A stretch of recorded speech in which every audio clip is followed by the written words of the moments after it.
Hello and welcome to the Better Money Habits podcast. My name is Terryanne Chebet, and today we're talking all things investment, and that's investing your money. My hosts today, Chunge from Etica Capital Limited and Ro Nyangeri from Ndovu. Now, while Kenya is one of the strongest economies in Africa, investing money somehow remains an exclusive club, which only a few members know the ropes around it, among Kenyans especially. Now, in addition, the few Kenyan dollar millionaires with enough capital to invest are looking to take it overseas. The 2022 Wealth Report by Knight Frank estimates that 59% of million-dollar rich Kenyans are looking for a second citizenship in search of better investment opportunities. Now, does this mean we're yet to master the art of investing as a society? Today, we discuss the caveats around investing money, how best can you make your money work for you and enlarge your purse consistently. Let's start off by a quick introduction. Ro, tell us about Ndovu, who you are, and what your role is around the investment space. Fantastic. Good morning. My name is Ro Nyangeri. I'm the Chief Commercial Officer and co-founder of Ndovu. Ndovu is a digital investment platform that gives Africans who are resident on the continent and their diaspora easy access to financial markets. And the financial markets we're talking about both in Kenya and international. We've digitized the entire investment process and made it easy for everyone. Oh, fantastic. I can't wait to hear a little bit more about that. Jeremiah, introduce us to Etica Capital. Thank you, Terryanne. As you heard, Jeremiah Chunge is my name. I'm the co-founder and chief technical officer at Etica Capital Limited, which is a company in the process of registration with the Capital Markets Authority as a regulator to get licensed as a fund manager in this space of investments. Mm-hmm. Yeah. I guess just to get a sense first of, what you feel or where you see Kenyans are from an investment perspective. You've just had that data from the Knight Frank report that says Kenyans with extra cash are looking to take it somewhere else and a possible second citizenship. Do you see that in the space that you operate in? Let's start with your role. Absolutely. I mean, a core component of our business, as I mentioned before, is giving access to international markets. So this is actually driven by demand. Ndovu was not born overnight. It was not something we dreamt of on a Friday and Saturday Ndovu was born. Before starting Ndovu, I was the head of strategy at the Nairobi Securities Exchange. When I was there, I realized that people were thirsting for other options, right? Beyond the 60-odd listed companies in Kenya.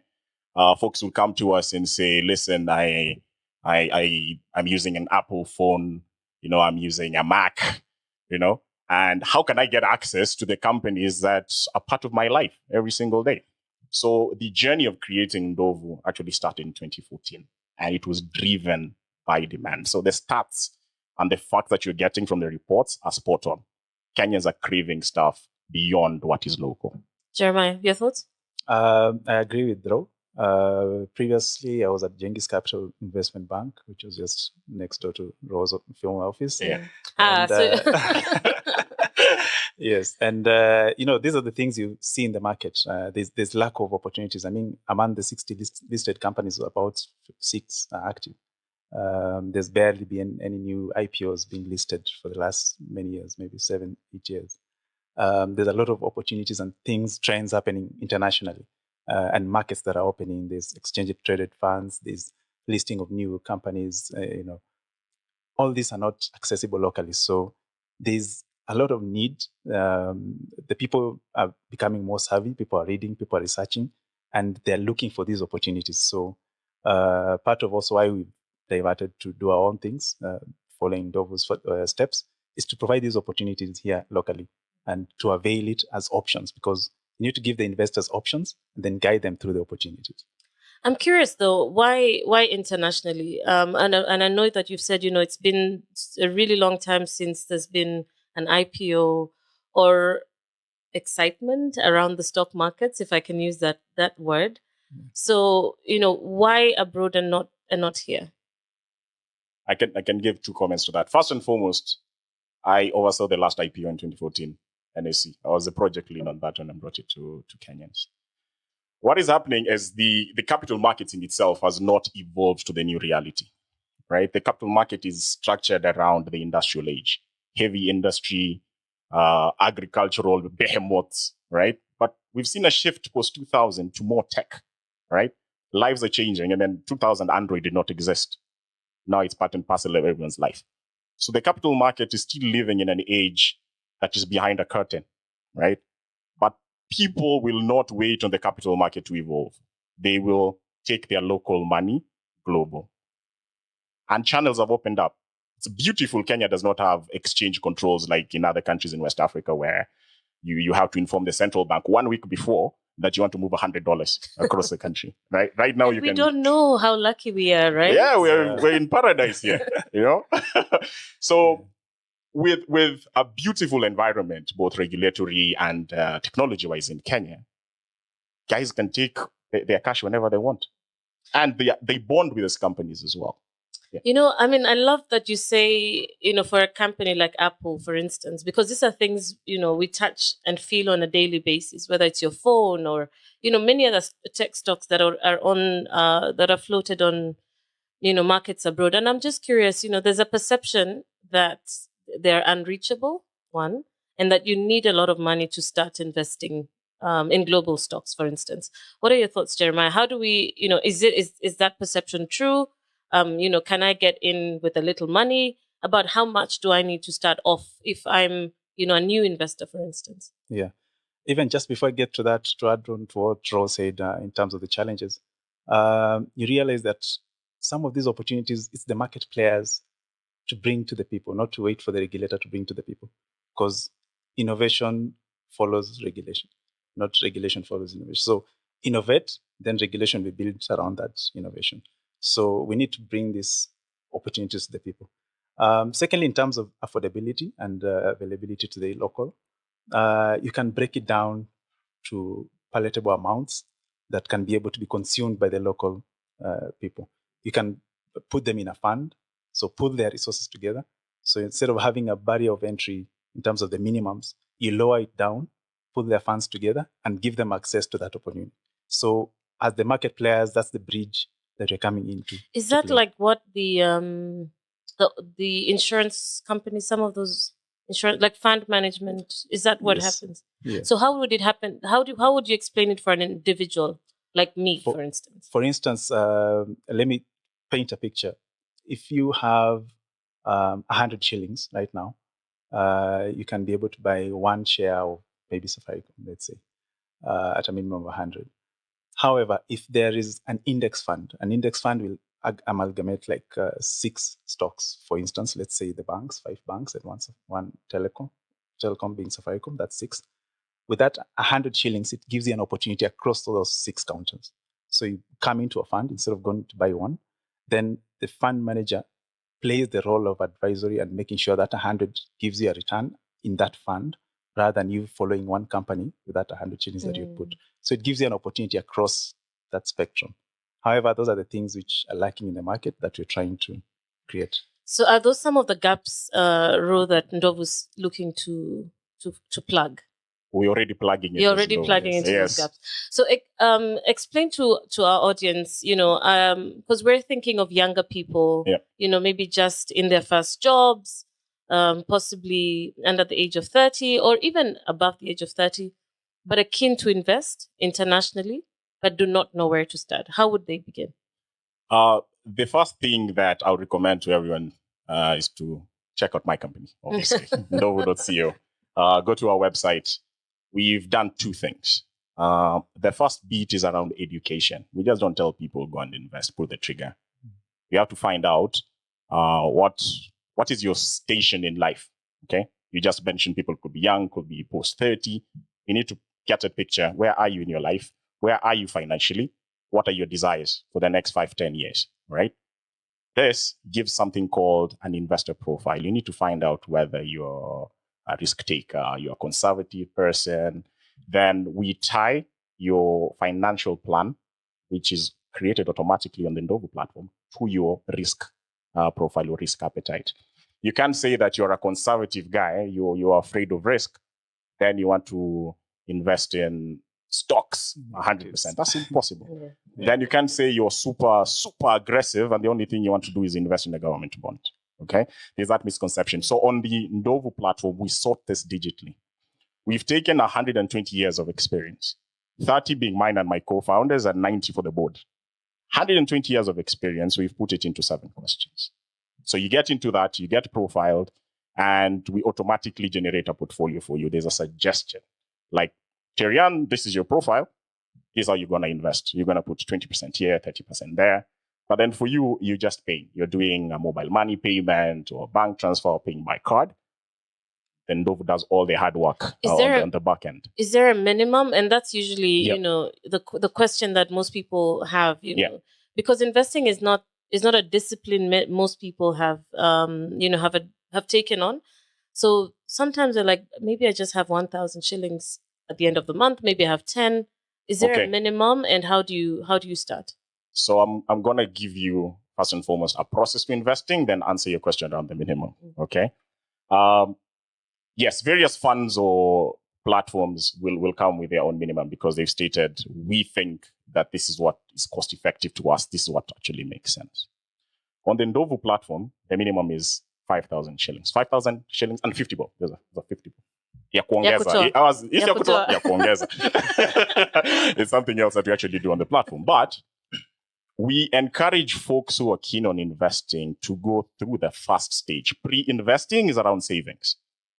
Put your cash aside, whether you're putting it into a simple bank account or you're putting it into what we call money market funds in Kenya. Put your money there, hit the 5,050 level, then put your money into an investment, right? So the issue of minimum depends on the journey that you're actually on. You can start with 10 bob for your first savings, but I have a target of investing in the next 2 or 3 months. Mm-hmm. Yeah. Jeremiah, perhaps you can, pick up from what Roy is telling us, and then above that, tell us a little bit about building an investment strategy. What are some of the things that we need to think of as individuals when thinking of putting our money into stocks or into bonds? Yeah. So just to add on that, which is a good strategy to encourage inflows, is to give them an opportunity to put in as low amount as any that someone can afford. For us, what we are looking to do is a minimum of 100 shillings. You can be able to put in, and we'll pull and give you opportunities as you build on, so that you can also test. Some of them just want to test, put in, see it has a return, pull it out, then put in again. That's the typical investors right now. Secondly, which is most important, is the guide of the journey. You need to help the investor understand the risks and the opportunities, and understand if I'm putting it in stocks, it's high risk. If I'm putting in government bonds, it's medium to low risk. So how do I balance my portfolio? Where is my age right now? If I'm young, if I'm 20, 24, just starting my job, I can take higher risks over a longer period of time. If I'm older, 40, 50s, I can take medium to low risk and plan my capital preservation over time.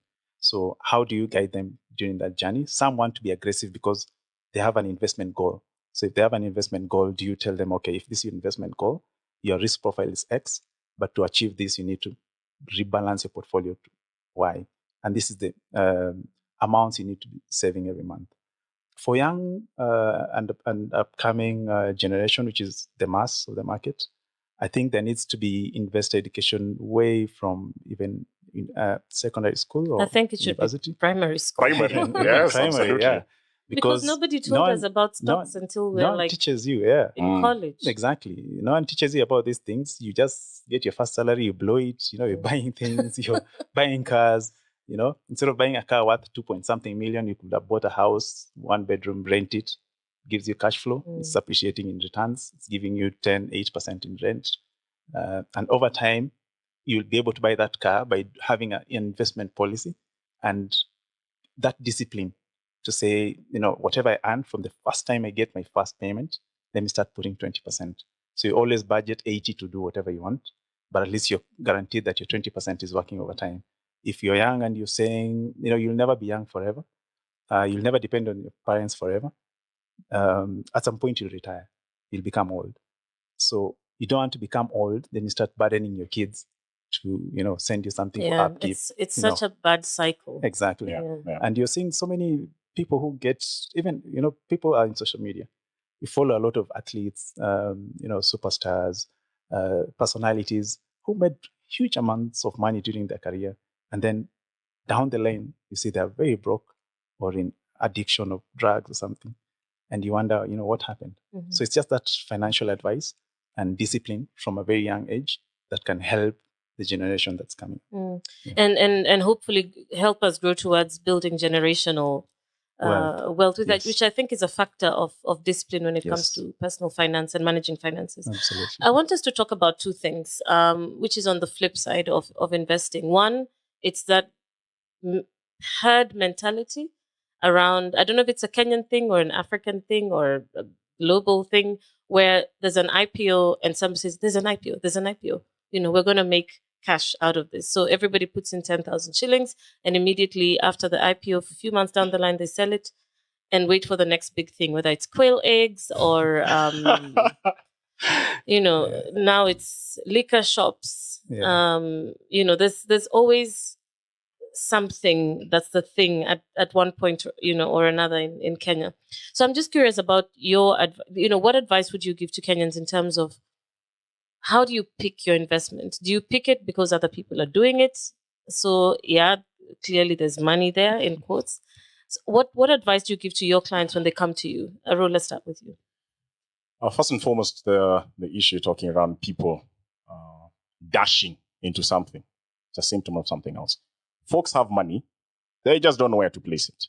Okay, that's true. So when there's hype, they'll jump on the hype, and we've seen this. For those who are old enough to remember, since the 80s, there'll always be scams that are coming up, right?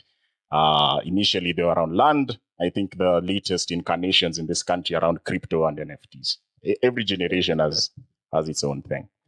I think what is super important is for everyone, not just Kenyans, like everyone on the African continent, to actually interact with individuals like Jeremiah and myself. We are professionals in what we do. We don't exist. It's a vacuum. We're just there. We are well trained in what we do. We have to sit down with you, probe you a bit. Again, what are your goals? What's your risk appetite? Then based on this, we give a recommendation on what's the best fit. Because investing is from A to Z. You can do apples to zebras, right? You need to sit down with an advisor to actually guide you through this.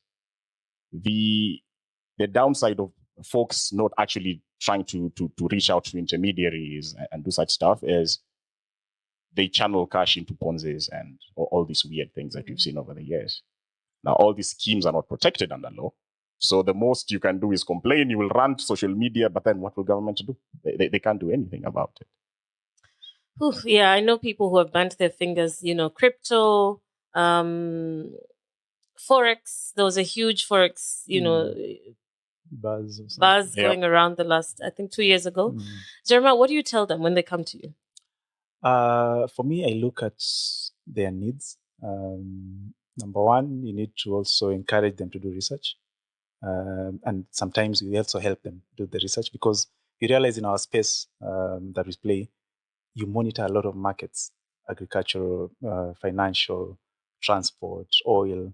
So you have an understanding of what's happening in different sectors where opportunities might arise. That person might have a passion in even agribusiness. And you're seeing an opportunity where demand is going to be generated because activities are going around, either urbanization of cities and all that. So how do you point them in the right direction? That's now what we advise them. How do you build your capital base to be able to now follow an opportunity that you've seen, if it's in agribusiness, if it's in oil, if it's in transport, if it's in running a shop, a supermarket? How do you build now your capital base to be able to give you the footing to start that business? So we show you the path and the journey, and then we guide you how to get there. So that's the right kind of way to do, because if they keep on waiting on hard mentality, they'll never have an understanding of decision making. Yeah, they'll always just run to anything that's advertised and available. Yeah. All right, we're coming to an end of our conversation today. I'll take a very final quick comment. Bro? Investing requires discipline. we are lucky, I think Jeremiah, myself, and a couple of folks, in that we are dyed-in-the-wool investors. My investment journey started when I was 13. I think that's when I pressed my father to buy my first share in Kenya Airways. Really? Yes. Oh, yes. my goodness. So I've been an investor for a very long time. So what I encourage everyone to do is reach out to the intermediaries. We are not old school anymore. You don't have to come physically to the office and start filling documents in triplicate. You can get us on the normal channels, website, WhatsApp. Please leverage the experience that is available in this market. And let's ride on the power of compounding, because investment is all about compounding. And let's make everyone well off. And I don't want to, to let go what you said about starting your investments at 13. For those who have children, that is probably the perfect time to start introducing them to stocks. So I think that's amazing. I've got a almost 16-year-old who's not investing it. So I'm a little late on that journey, but I must start. Yeah. Jeremiah? Yeah, I think I agree fully with Ro. And we need to inculcate this business and investment mentality to our young generations, our brothers, our cousins, nephews, kids, as they're coming up. If you're giving them pocket money, say you put X amount aside to do ABCD, there are accounts that even are there for, the children under 18, where the guardian can be able to monitor the account. Show them how to get there. Then we pick up easily and now guide them to offload that responsibility from the parent, to show them more opportunities. And as industry players, we need to remove barriers of entry as much as possible. These things of filling forms, going physically to places to be advised, putting very high minimums of entry, poor customer service, which is a big problem in this market. You're falling out about your money. You can say that again. What is customer service? Yes, exactly. They're inaccessible. They're only available 8 to 5. You're serving a market of someone who is in US 8 to 5. You've already closed by the time that person is waking up. So how do you define customer service? How do you define your response time, your turnaround times in doing activities? That's the differentiator, because these young people are not patient. You waste time, they go. You create hurdles, they'll not come back. So how do you bring that into your business model so that you're able to serve them? Because whether you like it or not, they're the mass and they're the future of your business. And clearly, as we see there, they have money. They have the money. They have the money. Gentlemen, thank you so much for your insights and for challenging us, especially young people, to begin their investment journey as early as possible, to rethink our investment strategies, and most importantly, to work with professionals where our money is concerned. You've been listening to the Better Money Habits podcast. This podcast is powered by Tala. I've been in conversation with Jeremiah Chunge from Etica Capital and Ro Nyangeri from Ndovu. This episode marks the end of the Money March series, in which we've been having incredible conversations about money, specifically how to make your money work for you. We have so much planned for you for the rest of the year. Follow our social media handles at Tala Kenya across social media to keep track of what we are planning. Until next time, thanks for listening. I'm your host, Terryanne Chebet.